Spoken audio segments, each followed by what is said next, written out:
Today I want to share with you how to make schmaltz, otherwise known as rendered chicken fat.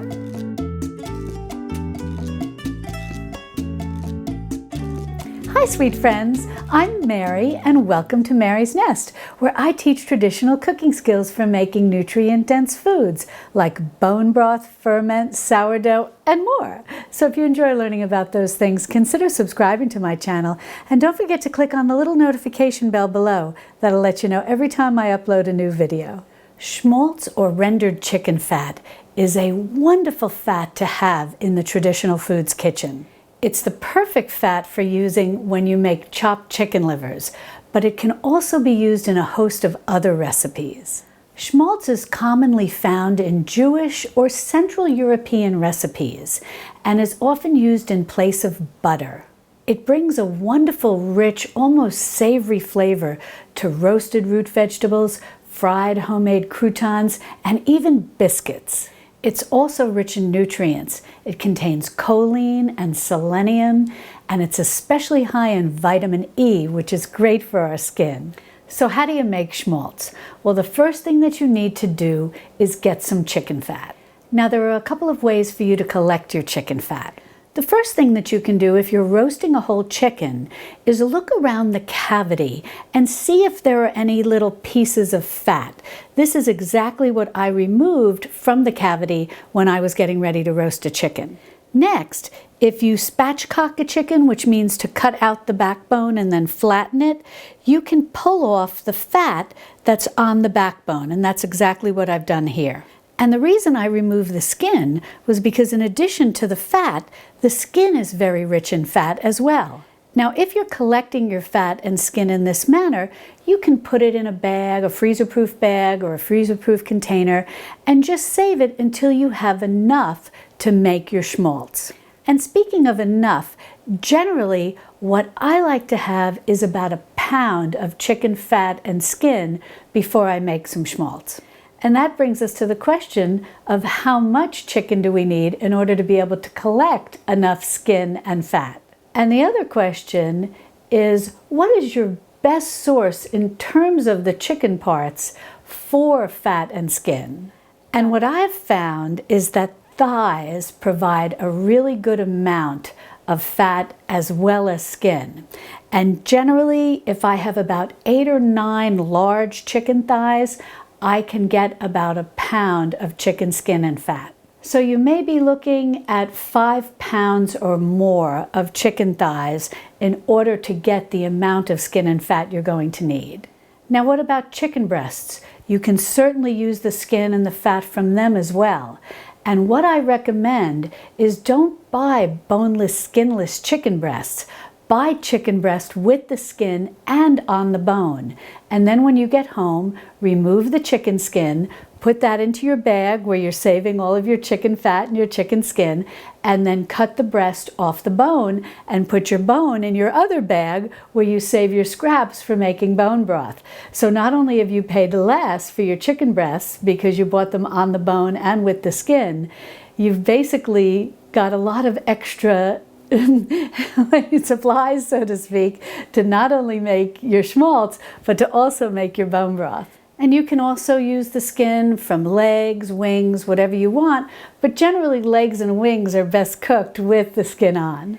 Now, I'm going to remove the skin and the fat from these thighs. And then what I'm going to do, I've started with this one.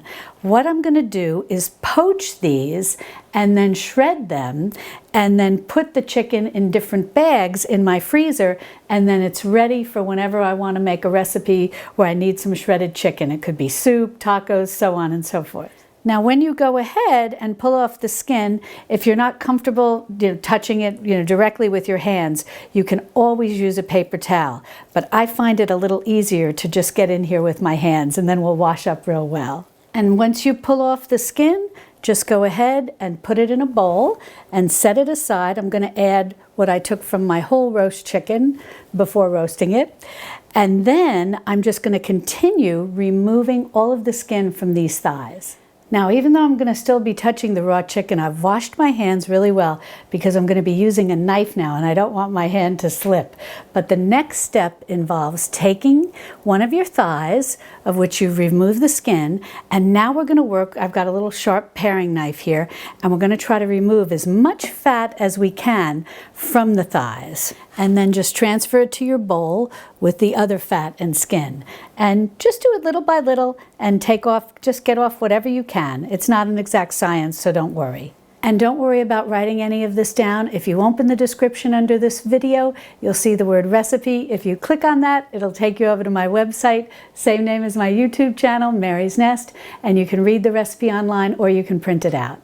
And don't worry if you're not sure if you have exactly 1 pound of chicken fat and skin. This is not an exact recipe. It's not set in stone. A little less, a little more, it's really not going to make a significant difference. You can even make less. You can make half this amount or twice this amount. It really doesn't matter. But if you're making it exactly this way with the additional ingredients that I'm going to talk to you about, you're going to wind up with probably around 2 cups of fat and skin. And if you want to make half this amount, or as I mentioned, double this amount, then you'll just adjust the seasonings accordingly. And I'll have all of this information in the printable recipe. Now I'm going to continue to go ahead and try to remove as much fat as I can from these thighs. But I just want to mention that when you go to cook these, regardless of how you cook them, save the bones that are in the thigh and put them in your scrap bag with your other scraps that you use to make your chicken bone broth, because you can definitely reuse those bones even though you've cooked them, and they'll be a wonderful addition to help your chicken bone broth become as rich as possible. And in the description below, as well as in the iCards, I will link to the playlist that I have where I show you how to make chicken bone broth so many different ways, on the stovetop, in the slow cooker, in the Instant Pot, so you're all set. Now, once you have all your chicken fat and chicken skin ready, what you want to do is start slicing it into about 1/2-inch pieces. And again, this isn't an exact science, so I don't want you to stress about it. Just do the best you can. Well, I've got all my fat and skin chopped up to about 1/2-inch pieces. Now, I used a sharp paring knife. You can use any sharp knife you have. Even if you have sharp kitchen shears, those can work too. Now, the next ingredients that you're going to need are some salt and some pepper and some onions. Now, the onions are optional. We're going to talk about those in a minute. So for about this 1 pound of chicken skin and chicken fat, I'm going to use 1 teaspoon of salt. Now, if you were being perfectly kosher, you would be using kosher salt, but I've just got a sea salt here. And next, I'm just going to add a 1/2 teaspoon of black pepper. Now, I'm just going to give this all a good stir to get everything coated with the salt and pepper. Well, I've got the salt and the pepper well mixed in with the chicken fat and the chicken skin. Now we're going to get ready to take this over to the stove and render our chicken fat, or make our schmaltz. But before we head over to the stove, where do the onions fit in? If you want a very pure, plain schmaltz, then you would go ahead and just start to render your chicken fat and chicken skin like this, just tossed with the salt and pepper. But I like to add onion when I make schmaltz. And the reason is, as I've shared with you, yes, I live in Texas now, but I'm actually a former New Yorker. And my parents and I had a lot of Jewish friends. And as a matter of fact, my uncle was married to a lovely Jewish woman. And when she made schmaltz, she always used 1 medium onion sliced up. And I gather that adding the onion when you're making schmaltz is very traditional to Jewish cooking as well as Central European cooking. So I'm going to add the onion, but if you don't want any, in essence of onion in your schmaltz, then you can leave it out. Now you can do this on the stovetop or in the oven. Today, I'm going to show you how to do this on the stovetop because I think that's really the easiest way to do it. But I will have in the printable recipe directions for how to do it both on the stovetop and in the oven. Now, when you do this on the stovetop, you're going to use a frying pan. And I prefer to do this either in a nonstick frying pan or a cast iron frying pan that's well seasoned. Today, I'm going to use a nonstick frying pan, and I use a Scan pan, which I absolutely love. And it has a very healthy nonstick coating. Now the first thing we're going to do is put this into our frying pan, have our heat on medium-low, and we're going to put a lid onto the frying pan, and we're simply going to let this begin to render for about 15 minutes. After 15 minutes, On medium-low, with the cover on, you'll notice that the chicken skin is starting to become a little gold and liquid is starting to form in the pan. Now when you lift the lid and if you tilt the pan, you're going to see that liquid go to one side. That's the beginnings of your schmaltz. Now is the time that we're going to add our onions. So put all your onions in, stir them around real well with all the little bits that are starting to crisp up, and leave the lid off and turn the heat up to medium. Now if you're not adding the onions, don't worry. After that 15 minutes on medium-low, you're still going to remove the lid and you're going to turn your heat up to medium. Now at this point, while the heat is set on medium, you do want to keep a close eye on what you're doing because you don't want anything to burn. But you're going to saute all of this, so to speak, for about 15 to 20 minutes until all the little bits of skin have become very crispy and the onions have become a lovely golden brown. And if you don't have any onions in your pan, you're just going to watch for all the skin to become very crispy and golden brown. Well, the onions and the skin have crisped up beautifully, and it's rendered out a nice amount of the chicken fat. And the next thing that we need to do is strain out our schmaltz. Now the best way to do this is to use a fine mesh strainer and just put it over some type of heat-proof vessel. I'm just using a glass measuring cup. And now I'm just going to do this very carefully as I transfer these delightful crispy bits along with the schmaltz into my fine mesh strainer. Now once you get everything into your mesh strainer, just let the schmaltz, the rendered chicken fat, drip down. Just give it a few minutes, leave it undisturbed, and when it stops dripping, then we're going to transfer these crispy bits to a plate lined with a paper towel, and we're going to talk about those crispy bits. Now while we're letting this drain, I just want to let you know that schmaltz has a smoke point of 375 degrees Fahrenheit, which is approximately 190 degrees Celsius. So that makes it great for sautéing or pan frying or roasting, as I mentioned earlier, the root vegetables in the oven. So it has a lot of uses given that it has a fairly good smoke point. Well, this looks like it's done dripping, so I'm going to go ahead and transfer these crispy bits to our paper towel lined plate.